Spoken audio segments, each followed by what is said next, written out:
Hey everyone, and welcome to another deep dive. All right. Today we're going to be diving deep into power and purpose, those kind of invisible forces that really shape our lives. Yeah. And to do that, we're going to be looking at an interview with Robert Greene. Oh, awesome. Yeah, 48 Laws of Power, The Art of Seduction. Gig time. Yeah. He was recently interviewed on this YouTube channel called Diary of a CEO, and there's some real gems in this interview. Cool. So let's dive in. Great. One of the things that really struck me in this interview was how Greene kind of connects these abstract ideas of power and purpose Yeah. to like really practical scenarios, especially for young adults. Right. You know, trying to make their way in the world. It's so relevant for that group, isn't Yeah, it? totally. It's like, everyone always tells you to follow your passion, Mm-hmm. but like nobody tells you how to find it. Yeah, that's the tricky part. So Greene has some pretty interesting ideas about that. What does he suggest? Well, it's like, look inward. Like really dive deep into yourself. Okay. And think back to when you were a kid. Okay. What were you obsessed with? What were you like really passionate about? What excited you? Yeah, exactly. Yeah. That's a really good indicator of where your true passions might lie. It makes sense, though, doesn't it? I mean, think about it. As kids, we're just naturally drawn to the things that light us up. Right. And then somewhere along the way, society's expectations and pressures start to creep in. Totally. And we lose sight of those passions. It's like we need to do some archaeological digging within ourselves to kind of unearth those passions again. I love that analogy. And you know what? Greene himself is a great example of this. Really? Like he was fascinated by ancient history as a kid. Yeah. And that fascination ultimately led him to write, all of these books, like Yeah. 48 Laws of Power, all that stuff. It all stemmed from that early interest. That's amazing. So, listener, I'm throwing this question out to you, too. What were you intensely curious about as a kid? Yeah. What have you lost sight of? Let us know. Hit us up on social media.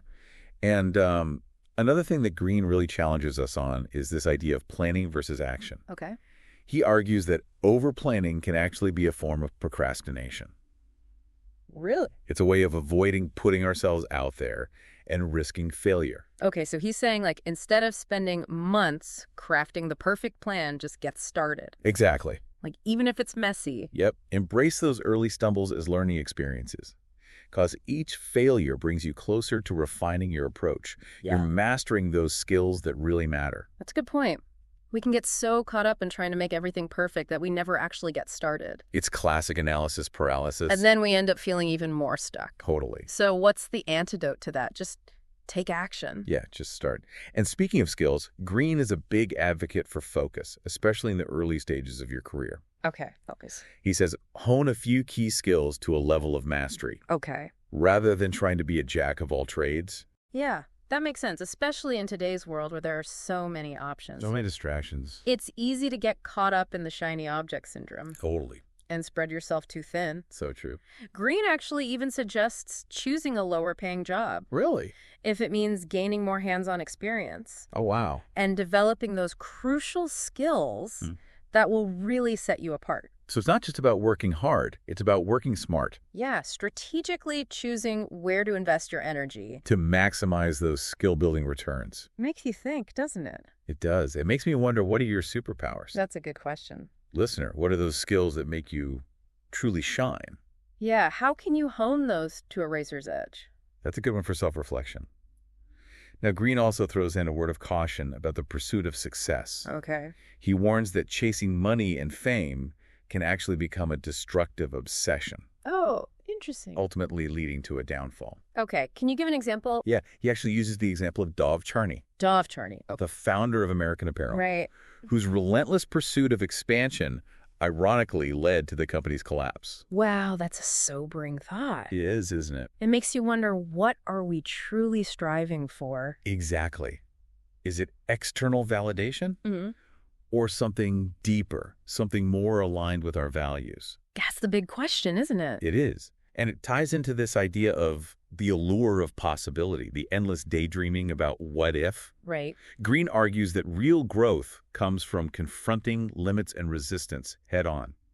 Okay, wait a minute. Aren't we supposed to be pushing past our limit? I know, right? It sounds kind of counterintuitive. It does. But he uses this brilliant analogy to illustrate his point. Oh, I love analogies. Swimming. Think about it. You can't build muscle without the resistance of the water. Right. In life, it's those challenges and setbacks that force us to adapt, to learn, to become stronger. Okay, I see what he's getting at. So those moments when we feel stuck, frustrated, like giving up, Yeah. those are actually prime opportunities for growth, just in disguise. Exactly. It's all about shifting our perspective on difficulty. Instead of viewing it as something to avoid, we can embrace it as an essential element for development and mastery. No pain, no gain. Right. But let's be honest, sometimes that pain comes in the form of good old-fashioned envy, Oh, yeah, which we all experience, even if we don't want to admit it. totally. It's a human emotion. Absolutely. And what's fascinating is that Greene himself acknowledges feeling envious. Really? Even him? Yeah, particularly towards younger, more successful authors. Wow, that's surprising. But instead of letting that envy eat away at him, he uses it as fuel, either channeling it into improving his own work or practicing what's called mudita. Mudita, what's that? It's a Buddhist concept that basically translates to feeling genuine joy for others' successes. Okay. It's about celebrating their achievements without letting your own ego get in the way. That's not an easy thing to do. It's not, but it's incredibly powerful when you master it. So even someone like Robert Greene, who's, reached the pinnacle of success in his field, Right. still grapples with these very human emotions. Totally. It's a good reminder that we're all in this together, We are. navigating those complex feelings and striving for success, however we choose to define it. Absolutely. And speaking of navigating complex feelings, Greene highlights the power of appearances, Okay. especially in the realm of power dynamics. Ooh, this is where it gets juicy. I'm all ears. So he argues that people often judge based on first impressions, Yeah. making it crucial to cultivate a confident and authoritative persona. So like fake it till you make it. Well, not exactly. He's not suggesting we become emotionless robots. It's more about mastering emotional control. Okay. Think of a skilled actor. They can express powerful emotions on stage without being overwhelmed by them. It's about having that control. So it's about being strategic with our emotions, using them to our advantage instead of letting them control us. Exactly. And that requires self-awareness, the ability to observe our thoughts, feelings, and behaviors, Yeah. and then make conscious choices about how we express them. Okay, so it's not just about what we feel, but how we choose to express those feelings. Precisely. And speaking of choices, Greene also talks about the importance of reflecting on our experiences, both successes and failures, Okay. as opportunities for growth. Now, I think a lot of people struggle with that. Yeah, it's easier to blame others or outside circumstances when things go wrong. It is. But he's not advocating for beating ourselves up. No. It's more about taking responsibility for our actions, Right. being honest with ourselves about our role in a situation, even if that means admitting we made a mistake. So owning our mistakes and learning from them is key. Exactly. It's through that process of self-reflection that we develop wisdom and maturity. Okay, so mistakes are not the enemy. They're actually opportunities for growth. Exactly. Now, what about those situations where we've been wronged or treated unjustly? It's tempting to seek revenge, right? Oh, yeah, totally. But Greene argues that revenge, while tempting, is often counterproductive. Okay, so what does he suggest we do instead? He suggests focusing on our own growth and success, Okay. using those experiences as fuel to propel us forward. So taking the high road, rising above those negative experiences. Exactly. It takes resilience, that ability to bounce back from setbacks and challenges. Which, if we think about it, is a form of power in itself. Absolutely. It's like that saying, living well is the best revenge. It is. But how do we stay resilient when faced with, those who seem to thrive on negativity? I'm talking about narcissists. Ah, yes. Dealing with narcissists can be a real challenge. I can. So how do we deal with them? Can we change them? Well, Greene argues that understanding the psychology of narcissism is crucial for navigating those relationships effectively. Okay, so it's not about trying to change them, but understanding how to interact with them. Exactly. It's about recognizing their need for admiration and validation, Okay. but finding ways to interact with them without feeding into those tendencies. So it's about setting boundaries. Exactly. He cautions against outshining them, as this can trigger their insecurities and lead to conflict. It sounds like walking a tightrope. It is a delicate dance, for Right. sure. But by understanding the underlying dynamics, we can navigate those relationships with more awareness and skill. Okay, so knowledge is power. Absolutely. Now, going back to Greene's point about staying true to ourselves, Mm-hmm. he also emphasizes the importance of sticking to our values, even when it's tough. Yeah, no selling your soul for a corner office. Exactly. It's about finding a path that aligns with our authentic selves, Okay. even if it means taking a less conventional route. Which brings us back to the big question. Yeah, the one we started with. How do we find that authentic path? Right, that purpose that drives us. Greene believes finding your purpose is the most important decision you'll ever make. Wow, that's a big statement. It is. He argues that true fulfillment comes from aligning your actions with your passions and values. So it's about identifying that thing that makes you feel truly alive. Yeah. And pursuing it with relentless passion. And I think a lot of people get stuck because they're waiting for that, aha moment. Lightning bolt of inspiration. Yeah. But sometimes it doesn't come like that. Right. What does Greene say? He encourages us to be proactive, Mm-hmm. to experiment, to try different things Yeah. until we find what truly resonates. So don't wait for permission or a sign from the universe, just dive in. Exactly. And that brings us to another crucial aspect of power dynamics, Okay. the ability to say less than necessary. Wait, what? I thought we were all about expressing ourselves. Right, but Greene argues that talking too much can actually make us appear insecure and less powerful. Really? He advises choosing our words carefully and strategically, conveying confidence through our silence as much as our speech. So it's about being a master of nonverbal communication, using body language and presence to command authority. Precisely. Sometimes silence speaks volumes. Yeah, I like that. It's like the power move of the strong, silent type. Exactly. But let's be honest, we can't always stay silent. True. Sometimes we need to negotiate, Right. persuade, even, dare I say it, manipulate. Oh, there's that word again. And this goes back to Greene's point about recognizing our own manipulative tendencies. Yeah. By understanding those tendencies in ourselves, we can become more aware of how they operate in the world around us. Okay. It's like having a superpower. I like that. You can spot those subtle tactics others might use to influence you. And that awareness gives us the power to make more conscious choices about how we respond. Exactly. This is gold. But before we get carried away with our newfound powers of persuasion, let's not forget that Greene's philosophy is ultimately about using those powers for good, not evil. Right. Absolutely. He encourages us to use our understanding of power dynamics to create more positive and productive interactions, to build genuine connections, and to make a meaningful contribution to the world. So it's not about becoming a Machiavellian mastermind, No. but rather using our knowledge to navigate the complexities of human interaction with more awareness and skill. Well said. And that, in essence, is the real power move. This deep dive is just blowing my mind. There's so much to unpack, and we've only just scratched the surface of this conversation with Robert Greene. We have. So much more to come. So stay tuned. We'll be right back with part 2 of our Robert Greene deep dive, where we'll explore even more insights into the world of power and purpose. Before we go full on Machiavelli, though, Yeah. there's this other idea Greene brings up about embracing what he calls formlessness. Formlessness. Yeah, basically not boxing ourselves in, Yeah. not being so attached to one specific identity that we can't adapt or evolve. Okay, so being open to new experiences. Exactly. New perspectives, new versions of ourselves even. I mean, Greene himself is a great example. He's super into Aztec culture. Really? Yeah, even though, he doesn't have any direct connection to it. Interesting. But he finds it fascinating. Their history, their art, their whole way of life. And this ties into his idea of the sublime. Right. Those experiences that evoke a sense of awe and wonder. Yeah, exactly. Yeah. And it kind of shows that we can find those experiences in unexpected places. I like that.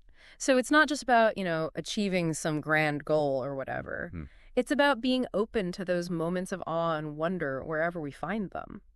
Which kind of reminds me of another kind of controversial thing Greene talks about. Oh, yeah. The whole good versus evil thing. He says we often deny our capacity for both. I mean, that's kind of deep, isn't it? It is, but it's true though, right? We all have that potential for both darkness and light. Yeah. The key is recognizing that duality within ourselves and then, making conscious choices about how we navigate the world. Hold on. Are you saying we're all manipulative?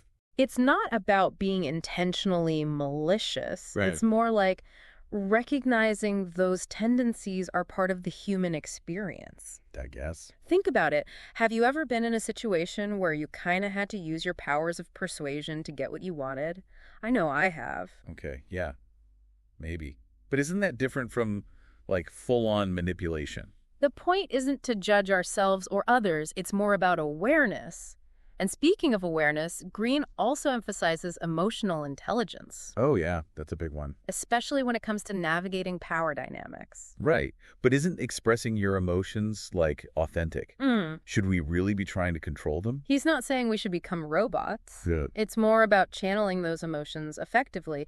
Think of it like a skilled actor. They express powerful emotions on stage, but they're not overwhelmed by them. Oh, I see. It's about having that control. So being strategic with our emotions. Yeah. Using them to our advantage rather than letting them control us. And that takes self-awareness, right? Exactly. Being able to step back and observe our own thoughts and feelings, and then make conscious choices about how we express them. Greene also talks about reflecting on our experiences. Like thinking about our past. Yeah, both the good and the bad, seeing them as opportunities for growth. Okay, but I think a lot of people struggle with that. It's easier to blame others when things go wrong. True. But he's not saying we should beat ourselves up. Yeah. It's more about taking responsibility for our actions, being honest with ourselves, even if that means admitting we made a mistake. Yeah, okay. So mistakes aren't the enemy. They're actually opportunities to learn and grow. Exactly. Now, what about those situations where we've been wronged? Treated unfairly? It's tempting to want revenge, right? Oh, totally. But Greene argues that revenge, while tempting, is often counterproductive. Okay, so what does he suggest we do instead?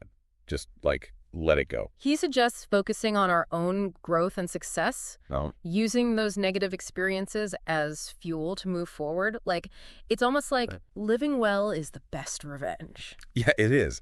But, staying resilient in the face of negativity is easier said than done. Yeah, especially when we're dealing with, like, narcissists. Those people who just thrive on negativity. Ugh, narcissists. Yeah, and Greene actually talks about them specifically. Oh, really? What does he say? He says understanding their psychology is crucial. Like recognizing their need for admiration, but not feeding into it. So it's more about managing the relationship. Exactly. Don't try to outshine them. It'll just backfire. Right. So knowledge is power. Absolutely. And speaking of power, Greene also emphasizes staying true to our values. Oh, yeah. Even when it's tough. Don't compromise your integrity for the sake of, climbing the ladder or whatever. Right. Which brings us back to that big question. How do we find our purpose? Ah, the million-dollar question. It is. Greene says it's the most important decision we'll ever make. Wow. Finding that thing that truly lights us up. But I think a lot of people get stuck waiting for that, That aha moment. The lightning bolt of inspiration. But what if it doesn't come? He says, don't wait for it. Be proactive. Experiment. Try new things. Exactly. See what resonates, what makes you feel alive. Okay, so don't wait for permission. Just dive in. Exactly. Oh, and this is interesting. Yeah. He also talks about the power of saying less than necessary. Really? I thought we were all about expressing ourselves. We are, but Greene argues that talking too much can make us seem less powerful. Interesting. Choose your words carefully. Sometimes silence speaks volumes. It's like the strong, silent type. Exactly. Think 50 Cent. He's known for being very quiet, observant, Yeah, I can see that. but when he does speak, Yeah, it's impactful. I like it. But let's be real. We can't always be silent. Sometimes we need to negotiate, persuade. Right, even manipulate. Oh, there it is again. But I guess if we're aware of those tendencies in ourselves, we can better spot them in others. Exactly. It's like a superpower. You can see those subtle tactics people use to influence you. And that awareness gives us more control, right? Exactly. Wow, this is amazing stuff. But let's not forget, Greene's philosophy is ultimately about using these insights for good. Of course. He wants us to use our understanding of power dynamics to create positive change in the world, to build genuine connections. Right, not to become some evil mastermind. Exactly. It's about using our knowledge wisely. This is blowing my mind. Mine too. There's so much to unpack here, and we're not even done yet. Nope. More to come. Stay tuned, because in part 3, we'll wrap up our Robert Greene deep dive with some final key takeaways and a thought-provoking question to ponder. All right, we're back. Round 3 of our Robert Greene deep dive. It's been quite a journey. We've covered so much. Unearthing passions, the power of silence. Almost feels like we're leveling up in life. Right, it's like we're cracking the code of human behavior. Speaking of codes, Greene really emphasizes confidence. Yeah, he does. Remember that story about walking into the restricted area at that festival, just projecting confidence? Sometimes that's all it takes, like an invisible key opening doors. What if you don't feel confident, though? It's not about being arrogant. It's about knowing your worth, believing in yourself. And taking action. It reminds me of what Greene said about being bold. Like a lion, not a hare. Right. The world needs more of that. People who aren't afraid to stand out, to pursue their passions. But sometimes those passions get lost in the noise of life. How do we find that purpose? Greene says it's the most important decision we'll ever make. Finding that thing that really lights us up. But what if you're still searching for it? Don't wait for a sign. Experiment. Try different things. See what resonates. Pay attention to what makes you feel alive. Exactly. And then when you find it, hold on to it. Because that's where true power lies. Yeah. Living a life that's authentically you. And that, my friend, is a wrap on our Robert Greene deep dive. It's been a wild ride. So much to think about. It really makes you question your assumptions about power, purpose, your own place in the world. So, listener, what bold action will you take today? Yeah. What will you do with all this newfound knowledge? And hey, if you're feeling a little lost, remember Greene's fascination with Aztec culture. Yeah, something totally unrelated to his own life. What seemingly unrelated thing could you explore? To spark that sense of wonder. To expand your understanding of the world. Until next time, keep diving deep.